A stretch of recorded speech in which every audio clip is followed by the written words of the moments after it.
Former Sri Lankan President Gotabaya Rajapaksa arrived in Thailand on Thursday after weeks of seeking shelter in Singapore following his ouster and fleeing the island nation last month amid mass protests.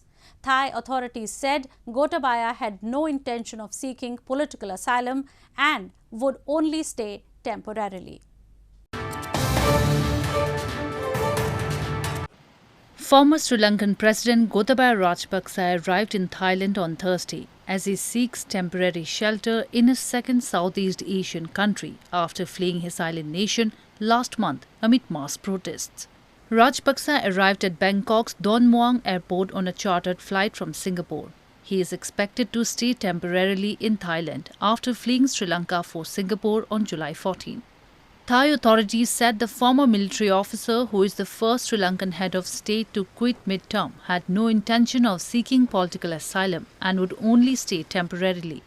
Gotabaya resigned from office shortly after following unprecedented unrest over his government's handling of the worst economic crisis in 7 decades. And days after, thousands of protesters stormed the president's official residence and office.